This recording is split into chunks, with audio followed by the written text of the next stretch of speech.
and welcome to episode 25, the quarter century of aimless ramblings. Today, Sam, myself, and Simon are going to have a discussion regarding the concept of purity, and specifically purity and law. So I'll crack on to begin with. I am going to discuss the idea of purity in religious law, and I think that in some ways purity in religious law is where we do find, at least in humans, the initial conception of purity. So purity in religious laws is something that can be seen in pretty much every tradition that you go through. So if you're talking about, the ancient Greek and Roman religions, purity was a massive issue with regards to blood guilt. So, for instance, if you murdered somebody, that individual was seen as impure because they were stained by the blood of the person they killed. Bodies were seen as impure, so you could never keep a body in a religious area or in a residence. It had to be moved and buried away, preferably on like unhallowed ground, away from the gods, which is very different from the Christian conception. And you then also had issues regarding purification with what were called the mystery religions. So basically, there has been some conjecture as to whether or not baptism came from this or from Jewish bathing laws, which we'll talk about in a sec. But people would join mystery cults, and part of the process of initiation was the purification of the initiate. So they would be dunked in water, or they'd have to swim in a river, amongst many other practices, to ritually purify their body. Now, probably the most well documented, because there's other examples, whether you talk about in Japan, where you have to purify yourself with water before you go into a Shinto shrine, or in India, purification in the big water vats, which exist before you're allowed to go into a temple to provide sacrifice at an Agni.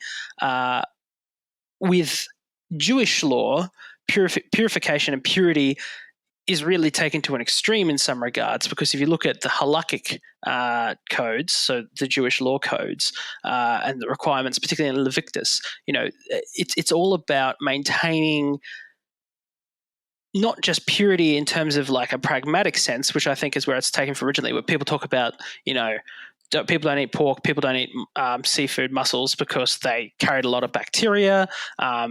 Circumcision was an important thing because it, prevented buildup of, grime and potentially infectious substances under the foreskin. But with like Leviticus, you see things like, you're not allowed to wear clothes of mixed fabric. You're not allowed to sow fields with, a mixture of grains, and you're not allowed to, cook an animal which is mixed with the substance of its children, or mixing of meats, and remaining kosher isn't in some ways not just about the pragmatics of avoiding bacterial infection, but also takes on this aspect of like the purity of the food, not mixing things together. So I suppose the question I want to pose to both of you, like purity becomes a pretty interesting concept when you start moving into the 20th and 21st century, whether that be, issues of ethno-nationalism and the purity of the race, the purity of the country, or, ideological purity, like, Maoist struggle sessions, or, some people who are sort of being held up in McCarthyite trials, who are not being American enough, or in Australia when they tried to ban the ACP. Do you think that we can sort of draw a straight line between pragmatic concerns which led to religious ritual, which in then turn became abstracted, and how we conceive of purity in the modern sense? Simon? I believe early on in the piece, as you already discussed, the idea that on the one hand, it was done for like health reasons but I think as it's gone further and further, it's sort of been adopted by the us and them kind of concept. And the issue is when purity is like the ideal, because that means that there is a unified us, and that allows you to really differentiate them. And I feel like that's where purity in the modern 20th century sort of comes in, is this sort of idea of, even like when it comes to foods and whatnot, you can go, by doing this, so as you were discussing the, not that this is the 20th century, but, the idea of, not mixing food, not mixing bread, that might be a odd thing to do, but that means that has something that unites the people who do follow those tenets, and as such, they have a very solidified us, and then that means it's very easy for them to determine who are them. And I feel like that's where the purity sort of comes forth. I could just be rambling. That is part of the process. But what are your thoughts on that? Yeah, I definitely think that shared common cultural codes is a great mechanism by which different social groups enforce their identities. So, I mean, India is a great example where throughout different periods, like for instance during the Delhi Sultanates or during the Mughal Empire, you had multiple different groups who all lived interspersed with each other, be they Sikhs, Muslims, Hindus of various different denominations, and depending on jati, caste, and varna, they would eat different types of food. They would eat, they would have specific dietary requirements, and in some ways, this was the mechanism by which you could enforce social stratification and grouping. So, I think a great example, that shows also how fluid and how strong these lines would be, is that in certain jati, which were associated with merchant classes, part of a clan would be Muslim and part of a clan would be Hindu, because that would actually be beneficial, because then you could trade with both Hindus and Muslims, who would give you either beneficial rates or potentially look more favorably upon you because you are a co-religionist. But these people are all from the same family grouping, or larger family grouping, and they would all eat together. But what you would actually have to do is you would have essentially a line drawn down the middle of the dining room and two separate kitchens, which would prepare their meals, one obviously so it was halal, and the other one so that it conformed to the requirements of religious eating. And I suppose in terms of both showing the fungibility but also the strength of purity laws, that's maybe a good example. Sam? I do wonder, when you attempt to ascribe pragmatic reasonings to these, how much of it is us attempting to retrofit logic to what may have not been a logical choice. Like say, I'm just going to plug male circumcision because it's incredibly prominent within the Mesoamerican, Mesopotamian and Abrahamic area. So pre-Abrahamic and post-Abrahamic, but in comparable climates around the rest of the world, it's not. So if it offered any real survival advantage, arguably it's possibly easier to maintain penile hygiene in a dry, sandy environment without a foreskin. But I mean, performing surgery is never without risk. All this kind of stuff would decrease fitness. So I've really never been quite sold on a lot of these rules. Like, for instance, say you take pork, right? Europe thrived eating pork.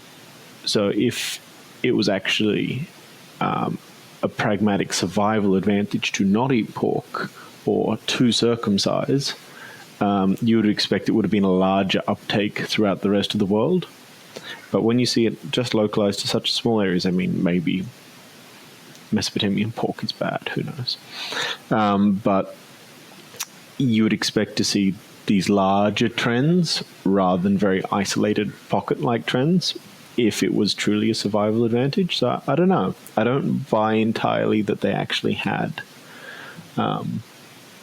large-scale survival benefits. They may have had a nucleus of it, like maybe some guy ate a bad set of clams and he's like, fuck shellfish are bad, don't eat shellfish, and that gained momentum. What do you reckon? Do you think there's really much evidence for the pragmatic side of the source of these rules? So I definitely agree with you in two senses there.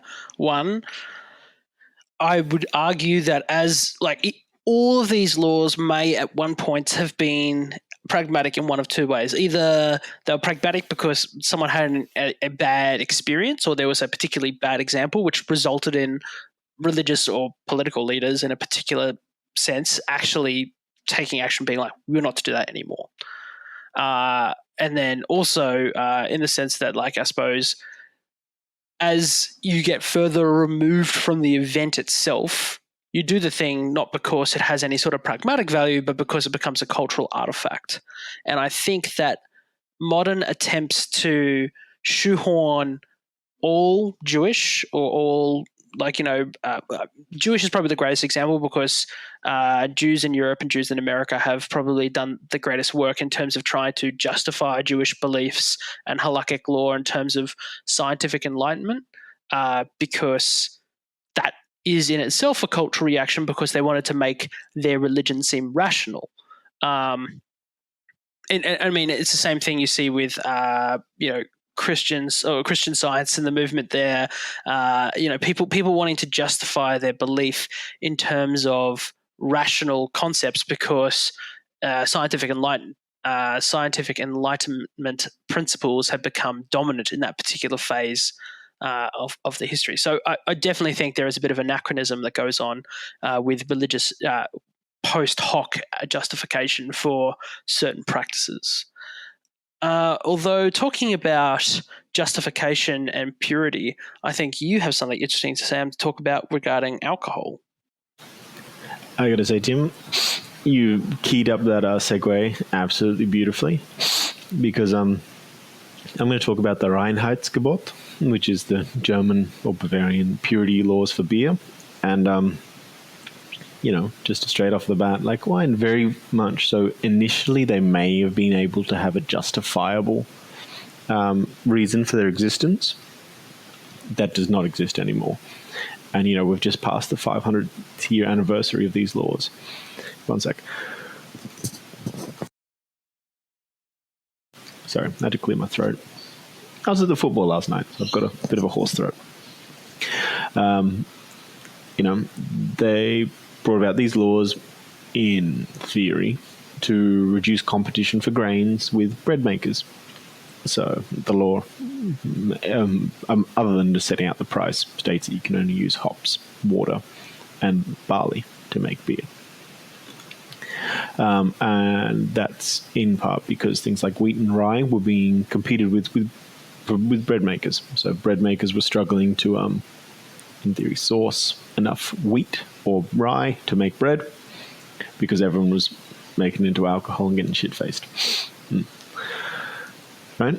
So they brought in these laws, but really, post the industrialization of farming, there's no excuse for them to actually still be in existence. And if you read through the history of it, you'll notice that probably every 50 to 60 years after the industrialization of farming, they've been gradually weakened.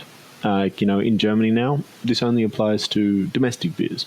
Imported beers don't need to adhere to it, which has probably got something to do with why imported beers in like the last 2 decades have doubled their market share in Germany. I mean, it's still tiny. I think it's only like 10%. But, yeah. So, what I was wondering, is do you think that having these laws that are almost like fetishized in Germany have ultimately been a negative to beer or, broader beer concepts? Because of these laws, like we don't have gruit anymore, which is, what ale used to be. So instead of using just hops, it used other botanicals or herbs. Like I think there's a few Finnish kahit maybe, which is used juniper berries, things like that. So do you think that the fanatical adherence to this law has had a negative impact on our beer culture, Tim? So I think it's interesting because I think very much this strikes at the heart of things like, for instance, geographic identifiers with foodstuffs and drinks and beers. Like the idea that over time, the processes and the methods used have, as you said, become completely fetishized to the point where they're actually more like a ritual than anything else. And so I think when people buy specific types of foodstuffs or drinks, which then come along with this whole baggage of culture, this whole baggage of history and ritual, it provides a sales point, I suppose, for some people because it's like this sort of search for authenticity. However, I would definitely agree with you that a over sanctification, a sort of like elevation of ritual over form, definitely limits the potentiality for growth. So, like, is it okay to have sort of these cultural baggage and ritual that comes along with certain stuff? Yes, as long as it's not dominating and preventing sort of innovation. Simon, do you have anything? Yeah, as I originally was like, but like, it means it's unique. And then Sam mentioned the whole fact that like it killed off a whole entire area of German beer. And I was like, yeah, it's sort of, throwing the baby out with the bathwater. You want to be unique, but also in the process of being unique, you throw out the stuff that sometimes is what makes what you make unique. Yeah, I definitely think it's kind of like in drawing the horizon and in drawing the sort of like the separating line between this is what we think beer should be, and then making like chiseling it into the stone rather than sort of like a light dash of chalk or something. It means that the creativity and the innovation that occurs at the margins, and it's where new ideas and new forms can emerge, are crushed, and you don't really have the opportunity to explore new ways of experiencing beer. Sam? Yeah, and like, I don't think anyone would say that German beer is bad in any way, shape, or form. I would argue that, a Pilsner in Germany is arguably like one of the most perfected ones you would ever have, or a March beer. What do they actually call those? Marz? Yeah, Marz beer. You're not going to get one in the world that is not, the concept of what that beer embodies, refined to the up 10th degree, But it means they're all going to taste pretty much identical. You go anywhere and you'll get a great beer, but you're not going to go anywhere and have a beer that makes you go, whoa, that is something unexpected. So you've got this perfection at the cost of stagnation. And I don't know. I don't know if purity is worth that. Simon, I think you had some comments on purity as well. Hello, everybody. And of course, I have to come in with purity and drugs and how it has a negative relationship with jail time. So this is most obviously seen between the consistent rulings on crack cocaine, which is the like impure form of cocaine, versus powdered cocaine, which is the nice and purified version. I'm just going to throw out, okay, I know I'm instantly going to get jumped at for this, but this is one of, there's several ones that say around the same amount, but this was the one that like sort of jumped out at me as like a really cool way to introduce it. So 5 grams of crack cocaine, you get 5 years. To get the equivalent in powdered cocaine, you need to go 500 grams. So there is 100 there's 100 times discrepancy between the two. And there's several reasons raised. Obviously, a lot of the stuff on drug. So a lot of the drug research has actually been done in America because they had the massive war on drugs. So they had to justify it. So there was a lot of research done into what that had. And the most common one that comes up is that it's a socio-economic reasoning that they have such a discrepancy between the two. There's been a couple of words thrown out, but nothing's been solidly backed up with research. Like several people have been saying, so like from the government side, they've been like, well, crack cocaine's more dangerous because it injects straight into your bloodstream, yada, yada, yada. However, it's been sort of seen that I think the trifecta was heroin, cocaine, and marijuana were seen as the three, which also corresponded with the highest users of those were, I think they said opioids. They were trying to link on American Chinese. Marijuana was predominantly Hispanic or African American, and then cocaine was sort of in the lower economic. They would use crack cocaine. However, to try and differentiate it, because at that period of time, because I think the laws were put in the 1980s, a lot of people on Wall Street were using cocaine as a way to stay up for a long period of time, and it was also a major way that they would expel their money. So they didn't want to have to hit the people who were on Wall Street because they were the major elements. The greed was good sort of period of time. And as the little brother that we are, sort of a lot of that's also been leaked across the oceans to Australia's drug laws. So we sort of have that, except rather than African American, it's a lot more Indigenous communities. We sort of, well, no, not so much. But yes, it's sort of this whole entire idea that trying to draw this line in the sand for purity is sort of a way to make it so that some drugs are, seen as so that you can put the people that you need to stay out of jail. However, by making exemptions and then using, sort of pinning on stuff that isn't specifically racially focused, but is sort of racially adjacent, you can sort of use that. Also, there's thousands of different laws you can sort of see that are sort of somewhat tailored. Like, it's a wide net, but like it's a disproportionate one group versus another group. Anyway, I could rattle off random stuff, but yeah, Sam, you want to say something? So 2-1, technically, crack cocaine is in a more impure form of cocaine, so it's not cheaper necessarily. It's just the freebase form, which increases its burning point, which allows you to smoke it. Just putting that out there. I wonder if, Simon, it has to do with the not so much the purity of the drug as such as the societal harm that comes with it. Because so like crack cocaine is, I think, and also for this argument, please just ignore alcohol, because that is a massive outlier, and it's pretty much second only to heroin, whereas cocaine is much closer to like petrol inhalation, benzos in terms of the societal harm and the personal harm.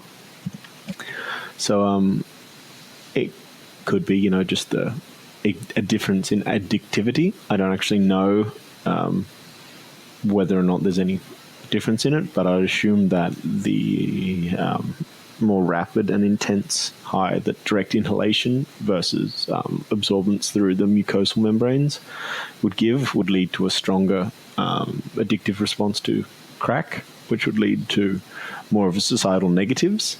So do you think that's come into play with the sentencing, or do you think it's more so just because it's a poor person's drug? What do you reckon? I think it's a bit of column A, bit of column B. It's sort of the idea that sort of comes along the difference between beat cops and sort of patrol cops. It's the idea that crack cocaine, it's very easy to see because these people are usually either in rundown houses or they're actually out on the street. So you visually have it like a thing that feeds it back. Whereas, when they're in the bathrooms taking it, it's a lot out of the way, and it's just sort of like, oh wow, cool, that's just sort of something we do. Yes, I definitely see that balance where it's like, on the one hand you have the individual's harm and the societal harm. However, they did a lot of the ones between the differences of, which is more damaging in the long term. There hasn't been a particularly conclusive one. Some have even shown the opposite, where powdered cocaine, though it has a shorter high, means that they have the amount of what is it called? The resistance you have to it means that you start having to have more and more of it much quicker than with crack cocaine. They've found that that's sort of a thing. So, but obviously the entry sort of levels, they're the two different issues, because once you have God, I'm trying to pull out random names. Yeah, sound like I'm babbling. But so yeah, crack cocaine, obviously at a entry point because it's going directly into your lungs, has been seen to pretty much, ironically, has great parallels to tobacco and nicotine sort of dependency. So that's a very early on thing. However, the resistance takes a lot longer than for powdered cocaine, which is a very it's very quick high and then it dips. However, the gradual increase actually gets astronomical after you become a regular user. Anyway, Sam? So just doing some frantic Googling in the background, because, like, at least in my mind, I had a perception that crack was cheaper, right? But I'm sitting here thinking, going, right, all it is the freebase force of cocaine hydrochloride, right? So it's one molecule turns into one molecule. So a gram, in theory, with pure recovery would turn into a gram. You're not going to have complete recovery, so you'll have some losses in there. And having a look, cocaine is about powdered cocaine in Dallas in 2002 was about $100 a gram, and crack rock was $20 per rock, which is about a fifth of a gram. So they're pretty much the exact same price. So it's not even a poor person's drug.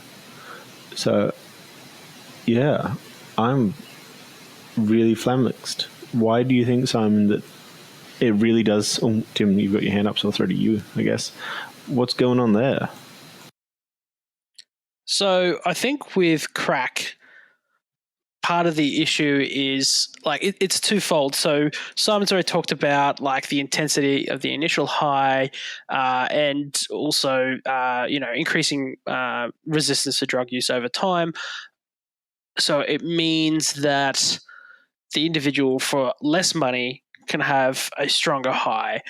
However, whether that be crack or meth, and we do know obviously that aspects of the physiological harm that causes that isn't necessarily from the drug; it's from the bodily neglect that occurs from the user. But richer people maybe buy into cocaine's mystique, and by that I mean snuff has been a pretty big part of upper class society in the Anglosphere since the 1800s.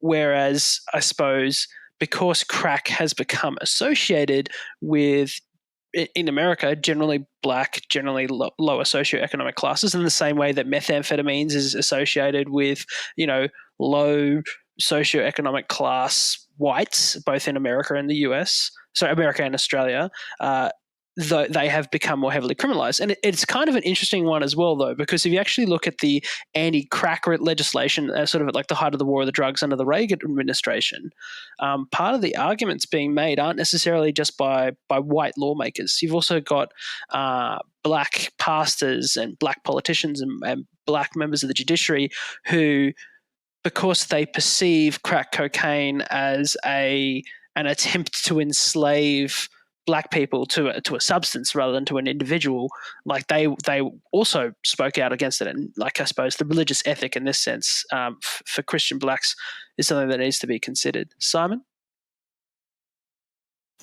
I think also another thing that's really difficult to sort of draw that line is when we're talking about the drug, sometimes it's very easy to focus on the users, but also you have to work out the sellers and how that's also disproportionate. Because in a lot of cases, what happens is, yes, you have the users that are enslaved by the drug, but you have the way that it's peddled to the users is through particular members of that group who are also usually disenfranchised or are usually, they've brought into it through a different angle. And that's sort of another element that came in with the war of drugs was, yes, you were talking about, obviously you've got the, the white lawmakers, but you also have pastors and whatnot. However, that was sort of extended because there's obviously what's written in law and then what's it's extended to, because that was around the same time I think they allowed American police to start using ex-military hardware, and to keep it you had to use it, sort of thing. And the easiest place to sort of put large amounts of stuff was not in the high-rise things that had high regularity of putting it in these smaller communities and then getting the members of I can't remember the top of the name particular. There was a list of a couple of, I'm trying to remember what they were.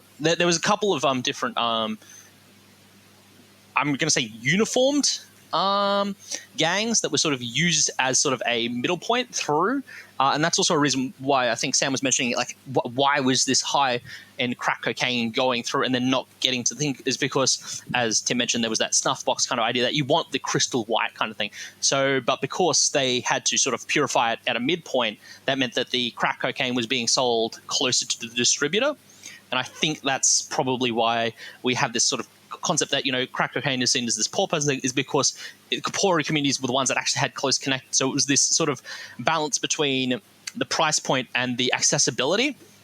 And I think that's where that sort of divide has occurred.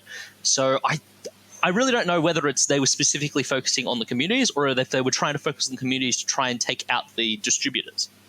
But anyway, you guys have any particular points on that? I was just going to say, Simon, I think you've hit the nail right in the head that drug use and what a drug represents in terms of its socioeconomic status, in terms of its racial affiliation, is definitely based upon the individual society as a slice in time. Like the prestige status of pure cocaine, for want of a better term, in terms of Australia, where it's much more expensive, or even the States. Well, actually, not so much in the States, but like compared to places where it's a lot cheaper, for instance, like Britain or Latin America, is something that we need to take into effect. And also how it changes over time. Like opium, when opioids weren't necessarily seen as particularly bad, like in Victorian England, until they start getting associated with Chinese drug use, as opposed to the workers who are doing their best to deal with the upheaval caused by the Industrial Revolution in Britain. Because I mean, like opium use was about the same in Britain as it was in China during the Qing dynasty. It's just that it became racialized, and therefore it became seen as more of a threat to society. Sam? I wonder if, these could almost be viewed, to go full fucking circle right here, as one of those nexus points where, there's no real logical argument for it, but it's kind of how people feel.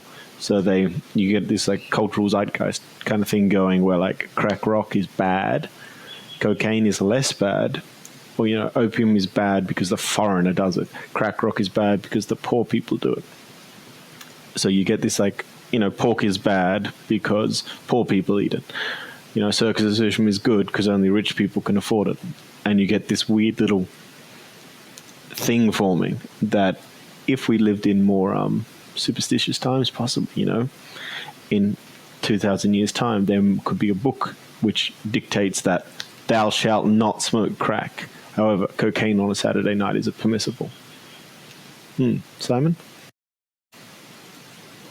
I definitely see this sort of feedback loop being formed in the respect that by enacting these laws, you're finding the thing that feeds into the thing. So as you were discussing, this whole entire thing of, the rich people have this thing happen to them. So therefore people sort of do the opposite thing. They go, oh, well, because this person has gone through the Jewish tradition of, circumcision, therefore their family has been successful. So therefore, to be successful, you have to have gone through these practices. And it's just sort of that, thing. And also, as you were discussing, like sort of, so I feel like it's a self-fulfilling prophecy feedback loop. That's pretty much it. But yeah, I think nail on the head, Sam. Yeah, definitely. And I think, gents, that's all we have time for. Another interesting subject. And to everybody listening, hope you enjoyed and you'll tune in next time. This great warrior has left to his mighty Lord.